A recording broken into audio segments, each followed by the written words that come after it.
Hello, hello, welcome. This is our Scribe session on raising future scribes. I'm Riley Dow, and I'm joined here by Erin Gordon. Hi, Erin. Hey, hey.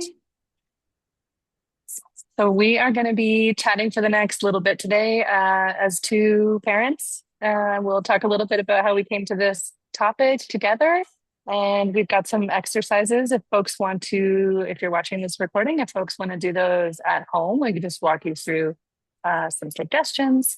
And I'm going to move us along here and we can just maybe briefly introduce ourselves. As I said, I'm Riley. I'm a scribe, visual facilitator, Canadian based in Mexico City and a mom, as I said, a parent of an almost 3-year-old guy called Elio, early childhood educator by training. And yeah, I'm a person practicing in an ongoing way, an always gentler relationship with my inner critics. And so I enjoy also inviting other people to do that as well.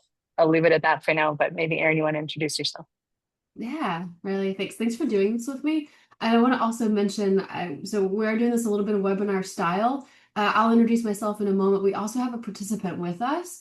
So Ruth Ann, on occasion, will jump in with her voice just to be part of a loose dialogue. So everyone, again, thanks for joining us, more than likely listening later.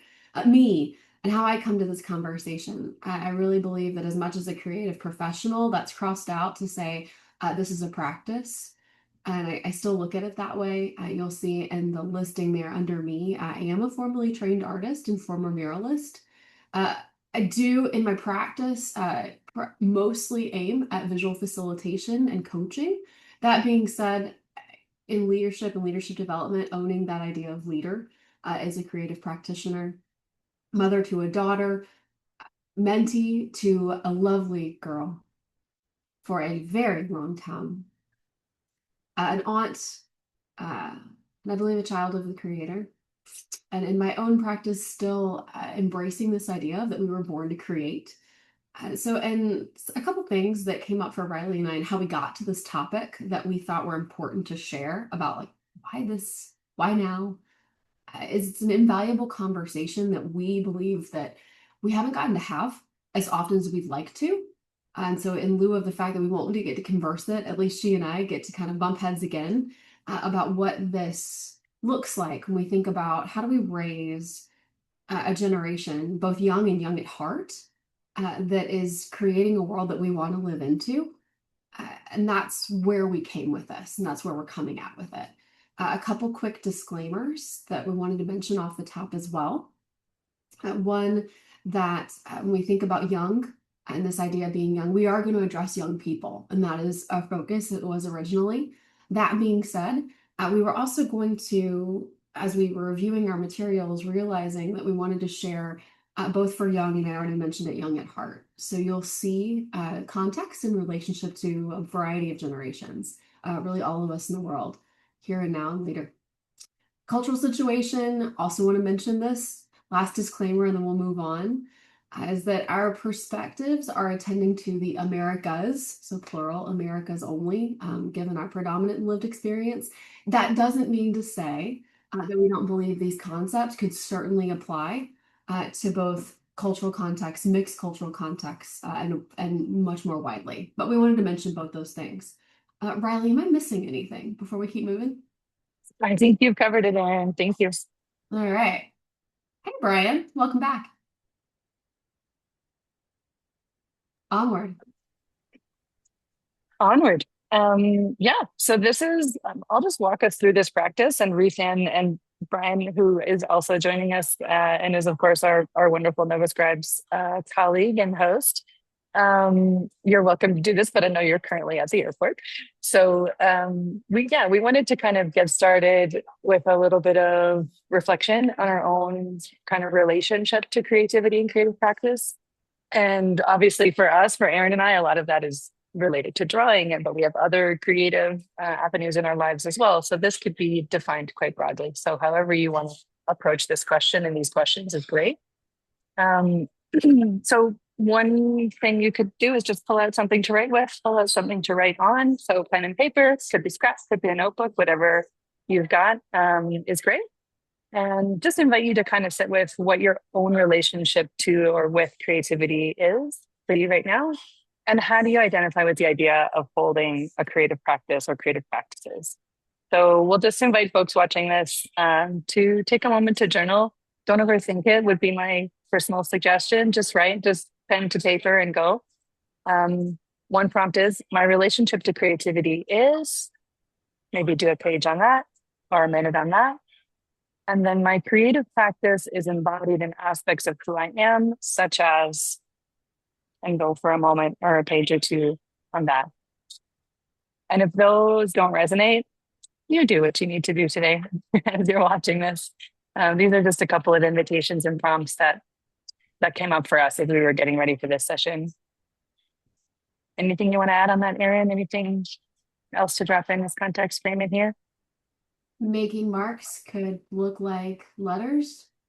They could also look like anything else. Feel free to draw, whatever drawing means to you. And for the sake of, we'd invite this to be a practice you try out. But we will move on for the moment. So Ruth Ann or Brian, if it's of interest to you later, our goal for this is to get all of you, again, listening later, to think about, what does creativity mean for you? What does it look like in your own lived experience? Shall we move on, Reilly? Thanks. So speaking of uh, connecting for yourself about what it means, there are lots of definitions in the world about creativity and what could creativity be. I, for the lack of a chat fall, when you think about creativity for yourself, or you thought about it for yourself, later scan these definitions or take time if you're watching later to review them and ask yourself or slip into AI, what are the commonalities, right, across all of these? I will give them to you up front. One is all of these definitions from a variety of sources, whether it's the American Psychological Association all the way to Simon Sinek, the definitions have in common novelty, originality. They have in common the idea of like value of creativity is something useful, so not novel for the sake of. And then this idea of expression or problem solving. Two other things that all the definitions seem to have in common are around it being a human capacity. This idea of creativity being process oriented, so it's developed, it's not fixed. And it offers a way of transformation, so bringing on or into existence something or seeing something differently. So with that being said, knowing there's so many definitions, we felt it was important when we think about creative confidence and expressing yourself visually to identify with what could be the definition we're offering you today. So Reilly, would you reveal that? To keep it as simple as we can, creativity for us and in this moment will be defined as the ability to think, express, and make meaning in ways that are uniquely yours. So that's how we're defining creativity. Onward. These are some of our goals, Reilly. Yeah. So what we're going to kind of do in this session today and invite you to do as well as you watch this. One of the questions we were holding in the center was really, what if we nurture more intentionally the creative spark for the little people and the young people in our lives sooner? And could we tend to that differently so that it's more sustainable over time and over the life cycle? So this is one version of the question I think that Erin and I were holding, and how we're going to approach that today and how we're going to talk about it is to kind of start by, as we're doing, observing our own relationship to creativity and to the practices around it. Explore some ways that we might frame visual expression as not just art or something that needs to be good as an end result, but as a form of thinking and doing. We're going to drop in some small everyday practices that people are very welcome to build on. We would love to hear from you after this. If people watch this at the park and you go, cool, I do it this way, we would love that. We're going to share some from our toolkit and again, just very open to kind of building together. And hopefully leave us some language and approaches that maybe shift our thinking a little bit on this and enable us to take on some roles that, open things up for other people in our lives and for ourselves in this area.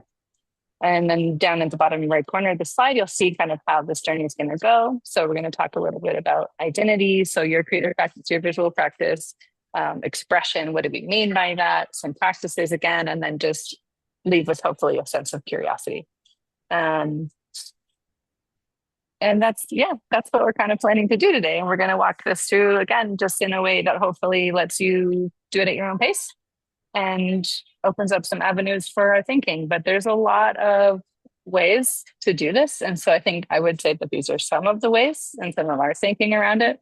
And it would be really wonderful to continue to kind of question ourselves, I think, as we move in. Anything else on this slide, Erin, before we keep going? No, let's keep rolling. Let's keep going. This slide reminds me of Saudi Arabia since we took that picture on a table, Carter and I. Mm, All right, so beautiful. the familiar lived experience. I coming from the theory side of it, you had your moment to think about, hopefully, your relationship to creativity. I'm going to go a little bit further on this idea of lived experience. So, Picasso's famous quote that many of us hear are all children are born artists. And the trick there is, and the problem is to remain an artist as you grow up. And so that's what this is showing. The idea of going from child to adulthood, you'll see that there's this infamous drop that research notoriously calls out. And believe it or not, after looking a lot, there's no particular rationale that can cite why. You'll see that we are full of potential when it comes to unfiltered, in this case visual, but unfiltered expression, right? All kinds of ways, from the verbal to the movement to the right. We're just in this world and we just show up how we show up, whatever that looks like. So for parents, sure, you see that. For people that experience young folks across tables and dining, they show up how they show up, right? It's hard to guess. So we're full of this potential. And then we educate or we live in some way out of those creative capacities over time. I'll speak to that more in a minute, but you'll see there's this highlighted spot where all of a sudden we plateau off into a rare return towards who we are as creatives. And we get into this state, and for many of us, we've heard it, if not, we've found a way to push against it. This idea of I can't draw. So I invite all of us to think of this as something that is familiar. We all, in some way, shape, or form, go through it.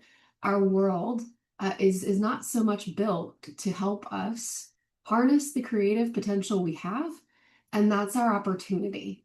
And so that's the invitation here. When we think about looking at the lived experience, like how do we shift it? Again, that's the focus question we have. So if this is our opportunity, before we go there and start to say, well, how do we answer the problem?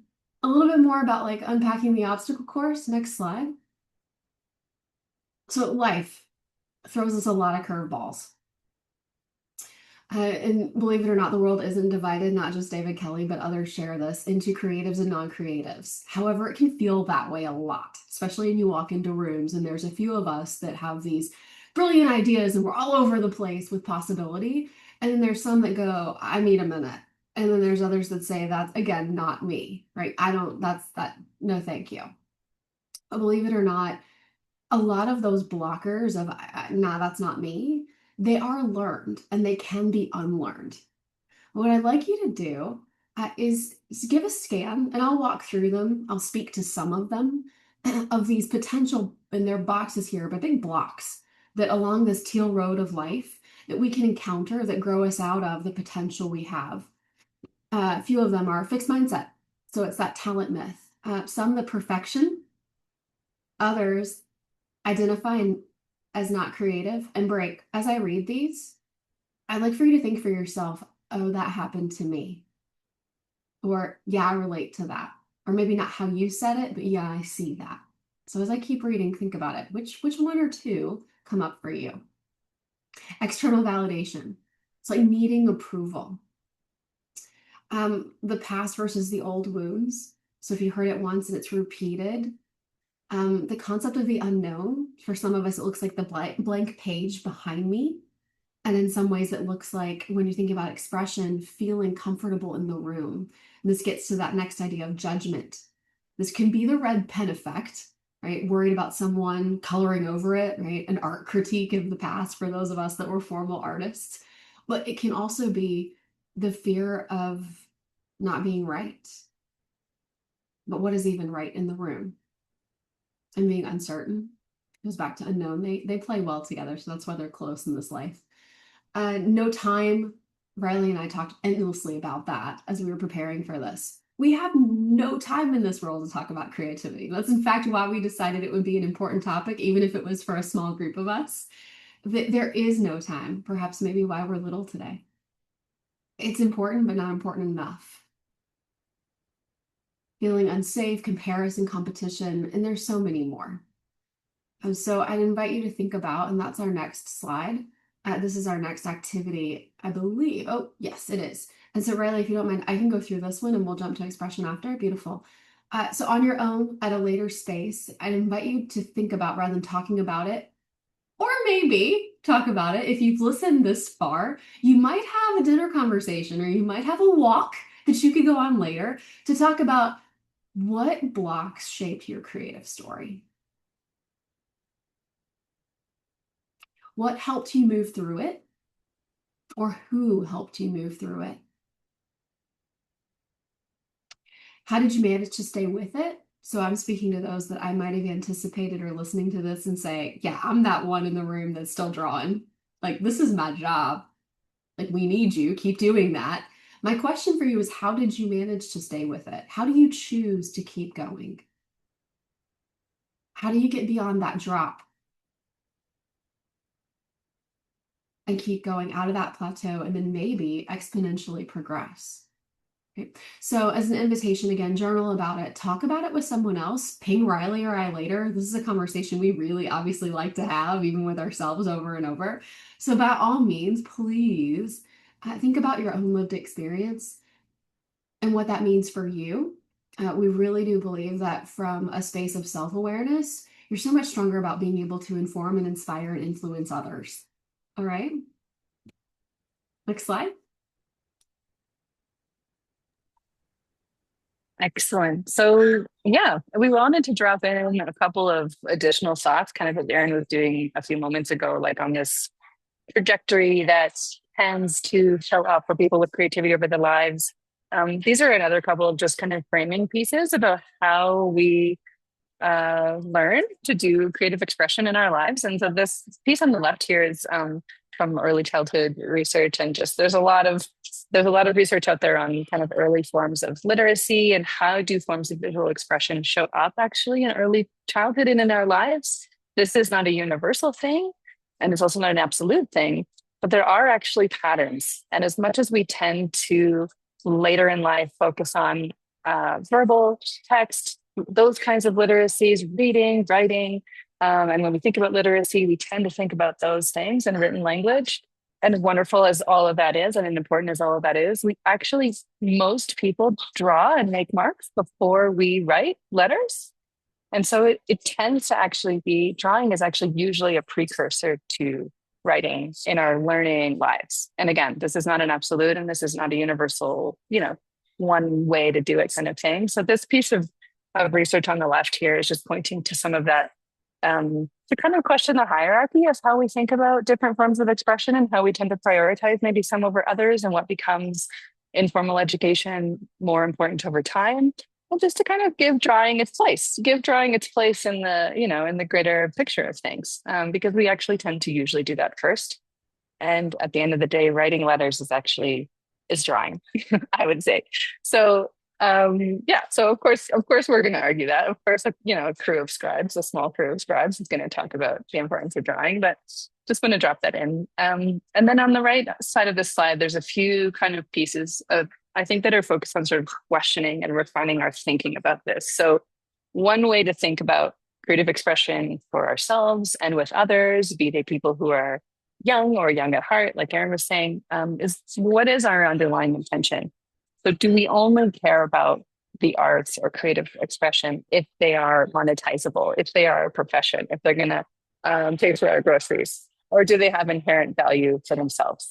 Are they actually about learning and thinking? And if it becomes a job, that's wonderful. That's great. But do we necessarily have to ask that of them in order to make time for them? And like, yeah, we're busy. When you get to be a grown up, time in the day can sometimes feel very short. But just kind of questioning that underlying intention. What do we ask of our creative practices. It's like, what am I requiring of this if I'm going to give it my time and attention? Does it have to make money? I don't know. Um, and then also reframing art and creative practices based on results. And do they need to be good? Do they need to be beautiful? Do they need to be validated by some external source? Or are they actually more about relationship and learning and thinking and process? And so this is true. I think an interesting reframe in our scribing and facilitation practices. Is this a learning tool? If it's beautiful, that's great and that's important. And aesthetics matter to us a lot. But I think I would particularly problematize that as we work with young people, because for me, it's actually more so fundamentally about relationship. If you want to get nerd out on theory on this, you might go to Vygotsky, you might look into social constructivism, the zone of proximal development. Those are things you can Google that are very fun. And that's actually about what is possible in the context of a relationship that's not possible on your own in learning terms. And that opens up a big world of possibility. I think when we think about working with kids and young people. And the last one to just think about here is when we are doing creative things together, when we make an image, when we draw and we look at it, instead of thinking about, do I like it and is it good, can we actually start to see it as an image that's here to tell us something and that we can learn from? And so how do we reflect on imagery together instead of saying like, well, what do you like about this drawing? It's like, well, what do you notice, right? What do you see? What do you feel? What do you experience? And even if it's your own drawing, you can actually start to relate to it differently. And that also can open up, I think, a much larger territory rather than like this color of red is pretty, which is wonderful in itself. But we're going to touch on language a little bit more as we move ahead here. But these are just some reframes that we wanted to offer in how we think about visual expression, because it's actually, I think, broader and deeper than our output. Um, and so just kind of thinking more about it as process and thinking more about it as a place for learning and doing together. I'll pause there. Erin, do you want to jump in?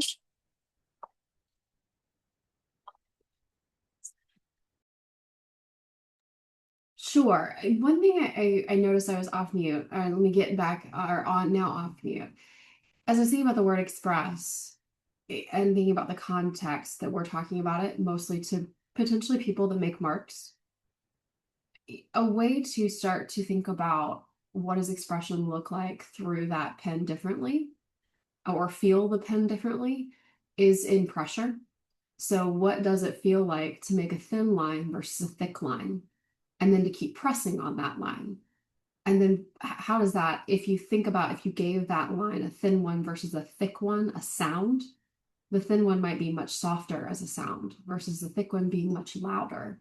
And so this is the idea of thinking about it's a somatic, a feel versus a sound versus audio, and how you look at expression as more than visual. And it's a small practice that I'll offer in some trainings or some developmental aspects for people to feel out what's coming up for them in whatever relationship they're working with, themselves, you name it. And so I just mentioned this practice as we move to practices. And before we jump to practices, Reilly, I wanted to offer for Ruth Ann and for Brian what's coming up for them if they'd like to jump in. No pressure, by the way. Getting a lot out of this, and it's a loud airport. So Thanks, Brian. Ruth Ann, anything coming up for you? Um, it's very interesting to think about. Having a little bit of a hard time with some of the language to me feels hard to grasp sometimes how you're expressing these ideas, Yeah. but I think I'm following along. Okay. Is there something in particular you have a question about or something you want us to go back to? I don't think so. I just don't think this is the way that I think about it. So I'm just listening, really. Okay.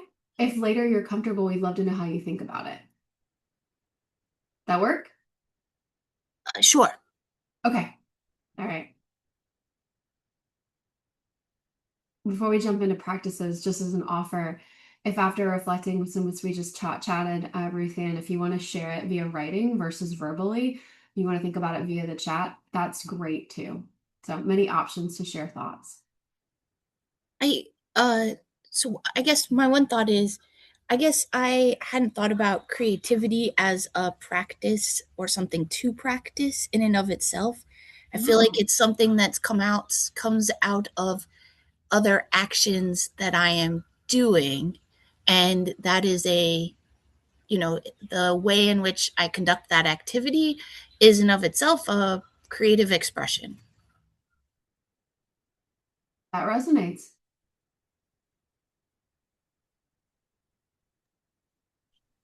Yeah, that makes sense to me, Ruth Ann, and appreciate you sharing that. I think I would agree.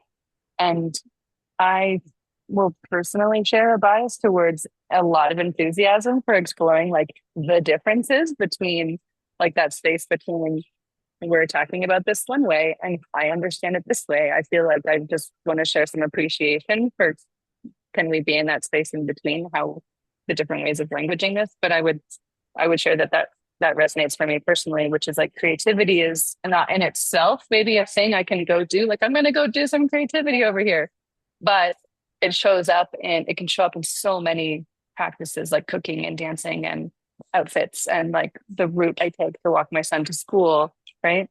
Or more traditional things like I'm composing a song, which I wish I knew how to do. Does that make sense? So I would agree with what you're saying, I think. Yeah, that's exactly it. Yep. Thanks. Cool. Cool. As I was just kind of responding to that, I was thinking of like a superhero who was like creativity person who just like does creativity and what on earth that would mean. So, Yeah. we maybe explore that together. Yeah. Yeah.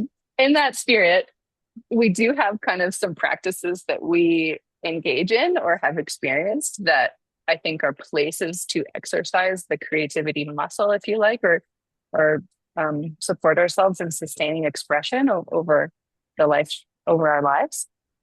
So these are some of those. Of course, there are many others, but Erin and I, in our thinking about this session and this conversation, we talked a little bit about like, okay, if we start with ourselves, so as grown-ups, the people on this call are grown-ups, it'd be wonderful to do it as well with the broader imagery, it could be fun.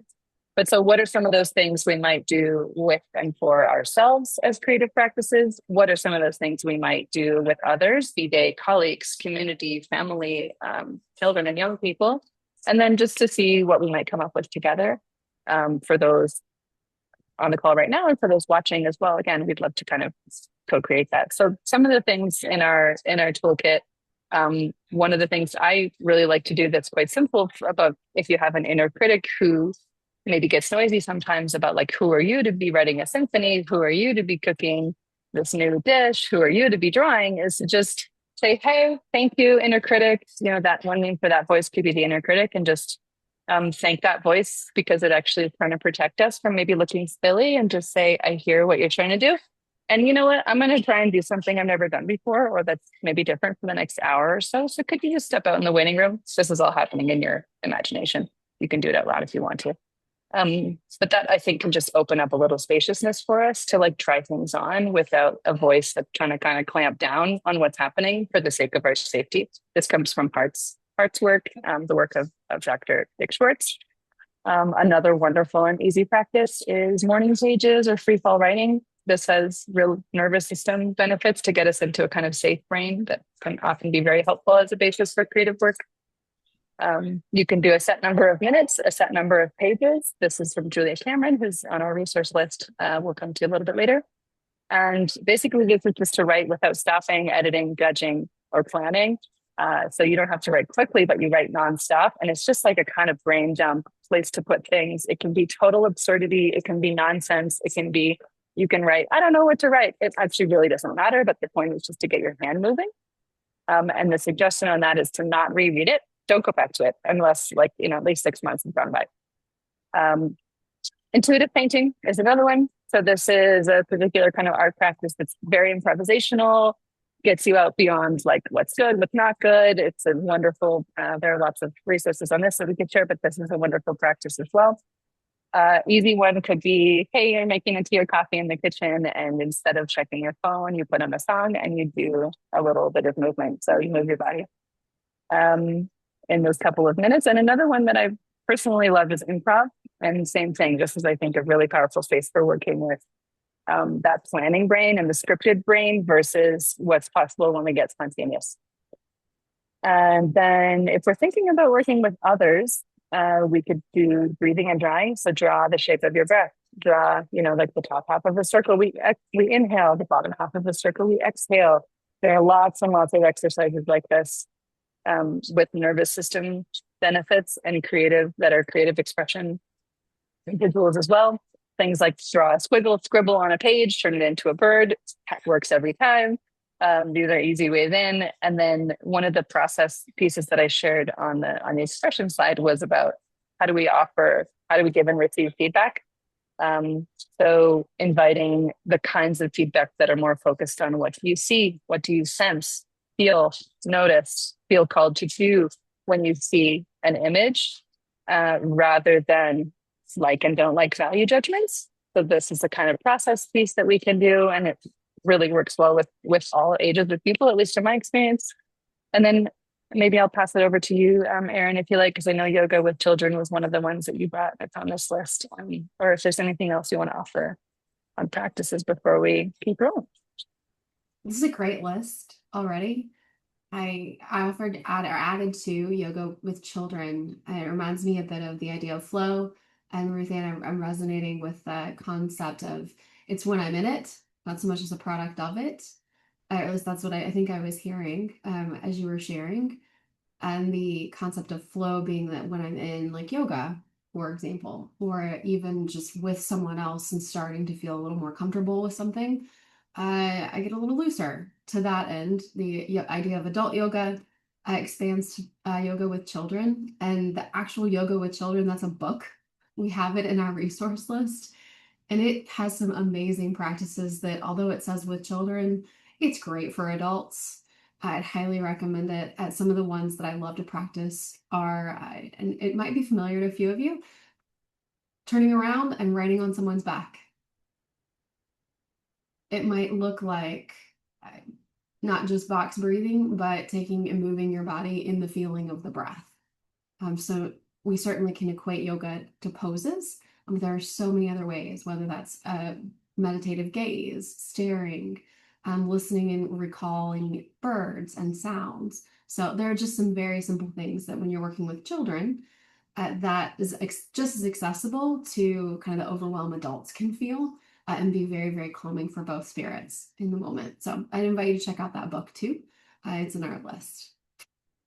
And for sake of, but let me check in for Reilly, for Brian, as we brought up some of the practices. Are there ones that you'd like to add?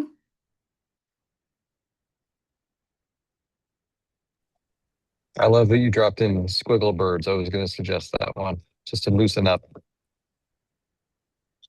Nice.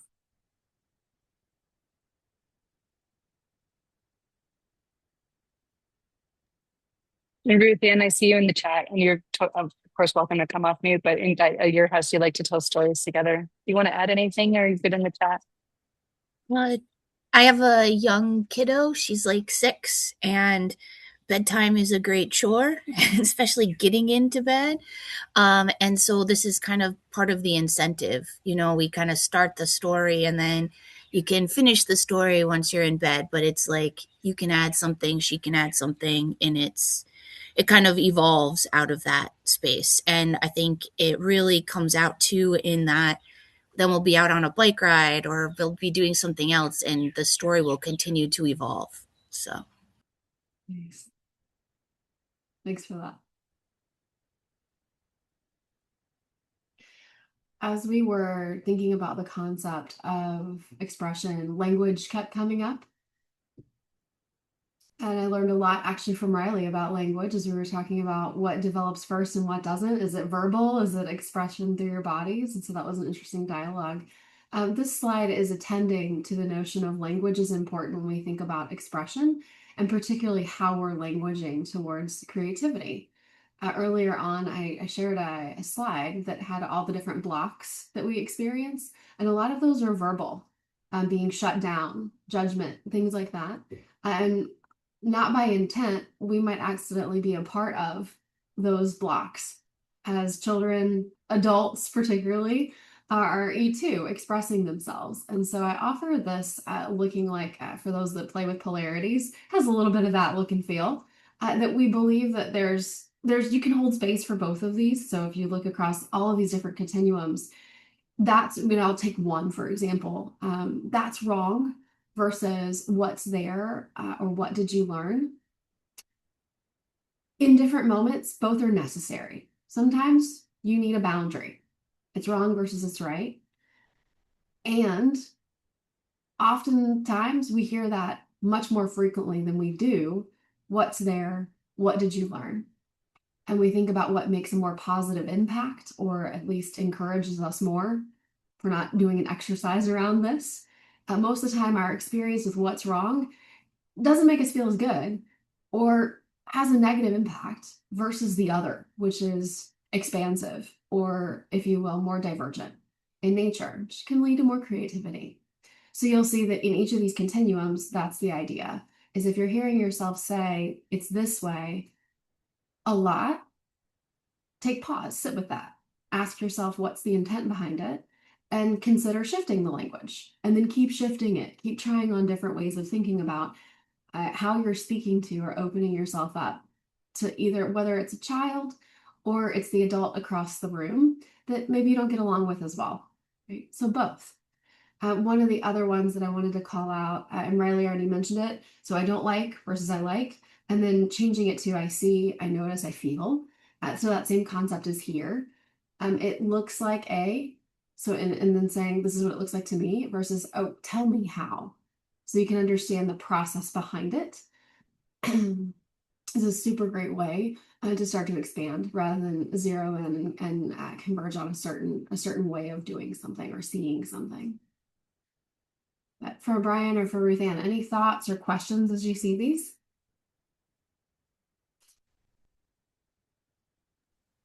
I like this as a reframing tool. Oh, and I shouldn't say I like it.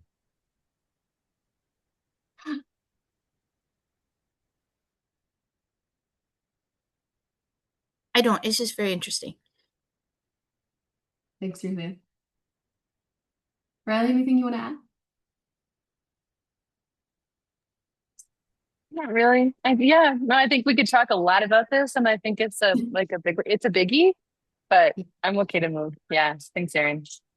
You bet. So this gets back to our focus question of the what if, and I bring back the idea of the drop, because as folks that are here, chances are we might have an investment in some way around creativity, and you're already embracing and helping others embrace their creative capacity. And this is the coming back to, like, what does that look like? So we've given you some practices, and this is that slide to kind of pay it forward to say, hey, the goal is to shift and create that exponentiality early on. And so that Picasso's quote, no longer really resonates. That would be the idea here. Next slide. We were preparing for this, a little bit of the research that I've been up to when I think about the future of facilitation, the future of fill in the blank.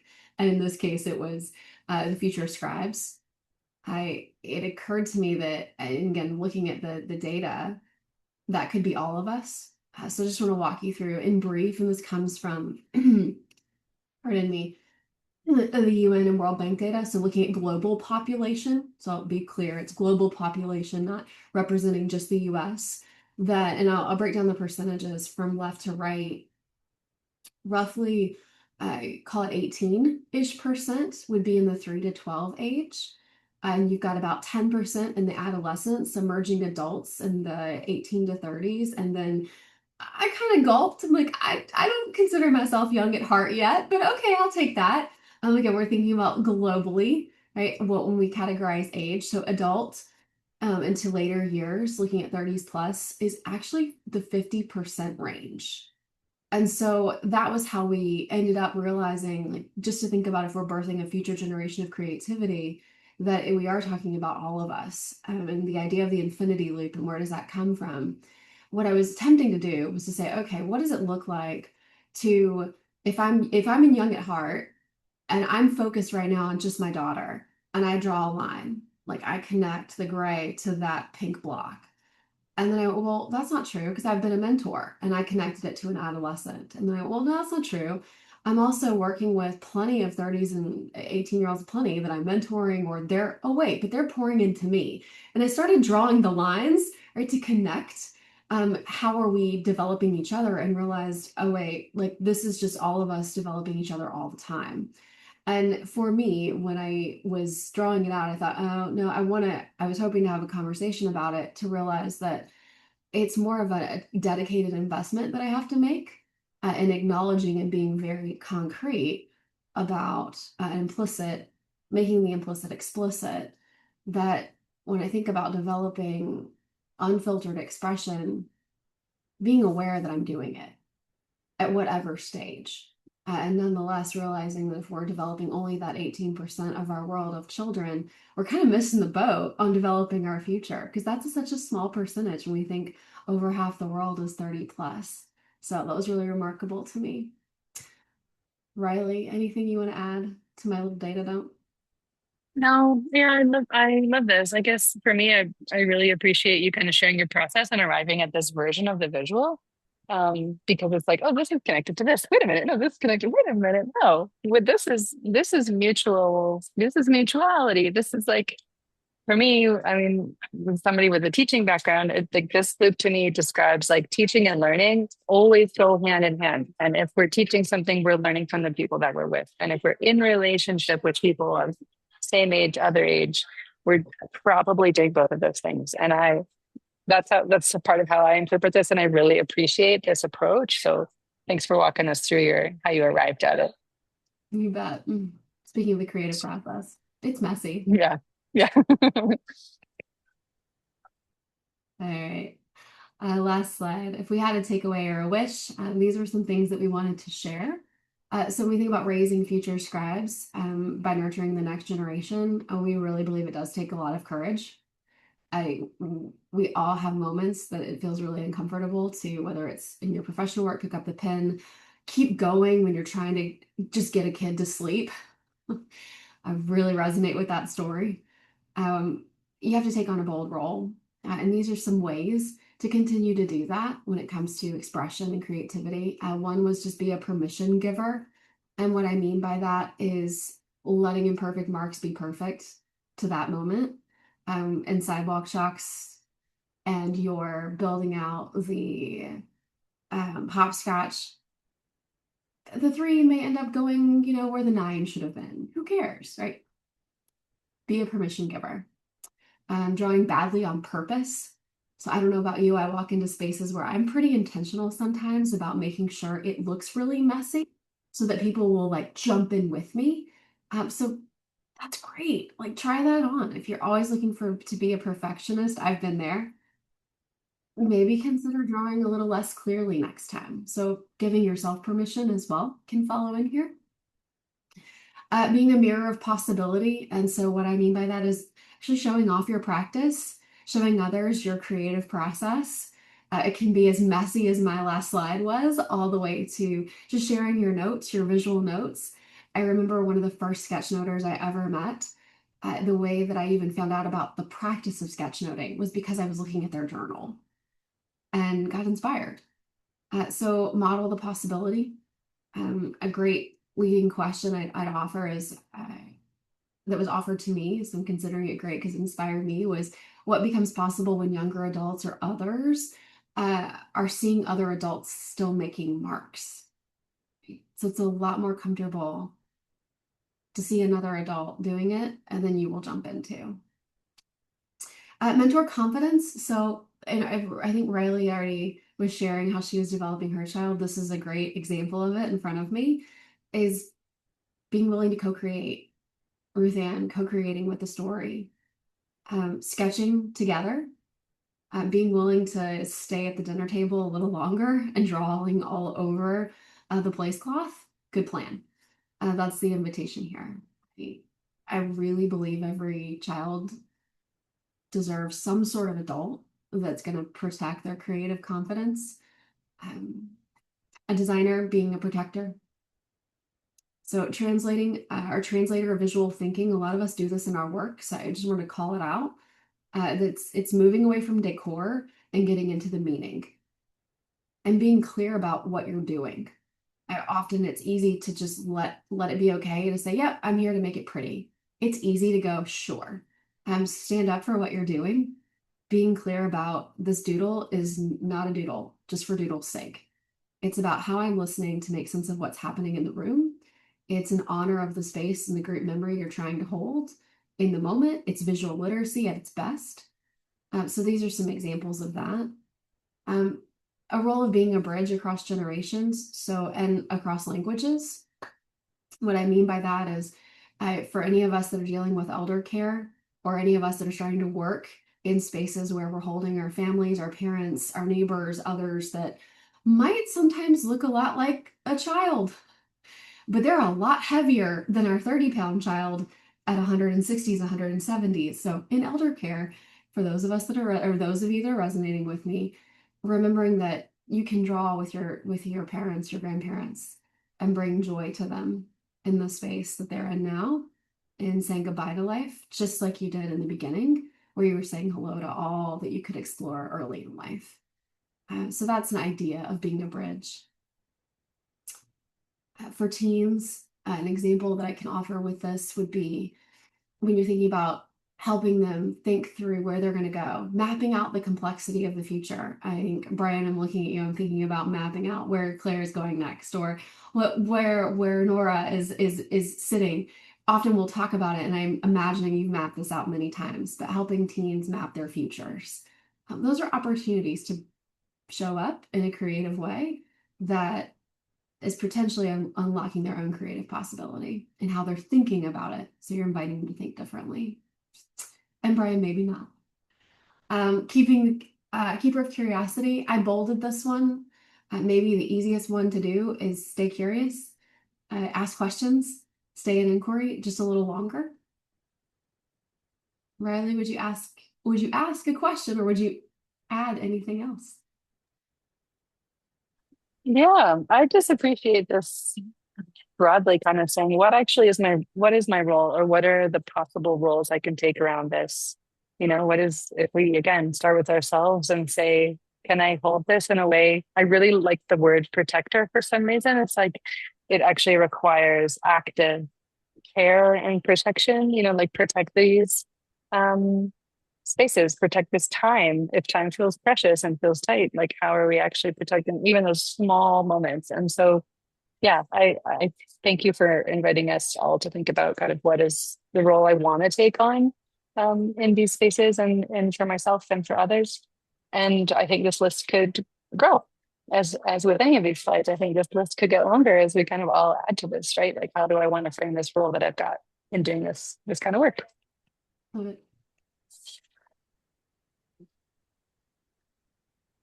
I think this one kind of speaks for itself a little bit, right? Yeah. Yeah. So yeah, I think our invitation to ourselves and those of us who are here on this call right now, and those of us who are watching this later on, is to continue and to never stop. I mean, I'll speak from my own personal experience. Sometimes it can be very challenging to find time in the day and attention, and same as we were just kind of touching on, right? Like how do I actually protect those? And I would invite myself first and foremost to say, like, if it's 5 minutes today, it's 5 minutes. Or if it's while we're eating, like you said, like there's a paper tablecloth there, we've got crayons, this is what we've got right now, and we're like out at the restaurant, or we're at our dining room table and we're having a snack, and we're also making a little bit of space for some marks and some thinking together on the paper. Like small is okay, and quick is okay, and different forms are okay. um, I think as long as we sort of commit to sticking with it and giving it like the life and the breath that it needs whenever we can, that would be our invitation as we kind of get ready to close out this session. I'll say, hey, Indeed. Ruthann, any particular takeaway or something that you want to jump in with? Yeah, I think if you go back to the slide where you show the graph about when people stop, Yeah. uh, yeah, I feel like, I mean, and I'm curious if this actually comes up in any of the literature, but kids feel like this gateway back into that acceptance. They're so excited about everything that you do, especially when they're really young, that it Yeah. makes you feel excited, I think, about those things, many of the different practices you talked about again. And I think too, in listening or reading, like parenting books, such as like How to Talk So Little Kids Will Listen, it touches on so many of these. When you go to the language slide, those sort of open-ended, noticing, divergent sort of language. And I feel like it gives you, the thing is, I think as a parent, it gives you the language. And I don't know of a time prior in my life where someone said, this is the language you use, except maybe like in middle school when they went through a brief thing on peer mediation, and they said use I statements or something like that. And so I kind of wonder if there's something about, you know, one, does the impact of having kids affect this graph, or being exposed to kids? I think also, like, maybe if you transition from your education into teaching or something like that, or from your career into teaching later on, as like a second career, does that affect this mindset and the way that this graph looks? And then the other piece is, I feel like a lot of those parenting books explicitly provide language that gives you those pieces. And are there any other places that you can find that same sort of directions on here's how to do it? So those are my thoughts. I've really appreciated it. And it's very interesting to hear your perspective on how this all comes together, for sure. Thanks. Yours as well. Thank you for that. That's a great inquiry for everybody that listens later to think about what pathways or what professions or what other things might shift this. Open your eyes. I know that parenting has asked me to double down on my ability to stay in, for me, what I was introduced to as a coach or introduced to as a facilitator. So Reilly and I have talked a little bit about my history and background in family relationships. And I will say that the language within you were mentioning of expansion and learning that through books with your child, I was blessed by some creative or career pathways that opened that to me. Particularly too, I mentioned around coaching as well as yoga, even yoga, intentional yoga practice, and being a yoga practitioner. And those were before I was a parent. So I think the parenting just reinforced and doubled down that I shouldn't always be coaching. I should always be facilitating rather than sometimes stepping into my Erin style, which is just, could you just do it? Right? There's just this way right now. Or when I'm really tired, just wanting to get it done and I can having relate to that. Yeah. so having to just stay like, nope, stay with it can be really hard. So yeah, I really appreciate that reflection. Thank you for that. Reilly, how about you? Yeah, it's making me think about too, kind of like softening our expectations of ourselves as well around like this dip, for example. Like we don't have to sustain high level, like it can become this like, I need to be perfect at Yeah. creative practices as well. And it's like we got to hit this peak and then like do it well for our entire lives. I think that's also not our message here, which is like this can be nonlinear. And if you got to dip, like I was painting loads during the pandemic because I had some time and space. It's like a wonderful studio to do that in. And it was a place where I could go because we weren't able to go that many places. So I was painting loads and loads. And then in the last few years, I really haven't been doing a ton of painting and I miss it, but I also forgive myself for not painting as much as I would like, even though it's something I know I would benefit from and would want to do. But it's like, it's okay for things to dip and ebb and flow. And Yeah. that's probably obvious, but it's something I personally struggle with because it's like, I'm not drawing every day as much as I say. I'm not doing my morning pages every single day, right? It's like, it's okay. We can just come back to it, right? Like you do, we come back to it just like we do with our attention. It'll wander and then we can pay attention to our own breathing again as often as we want and whenever we need to. So just listening to both of you made me think about that, like this dip, right? It's like, it might like dip and then come back, right? And then dip and then come back. Yeah. Yeah. It's amazing how many of those blockers we hold with us. That last slide is probably the best one to still land on. It's not a performance, it's a practice. Mhm. All right, with some grit and some grace, it was fabulous. Thanks all. Thank you Thank so you. much. Have a good Yeah. day. Bye. You too. Thanks Bye. to everyone.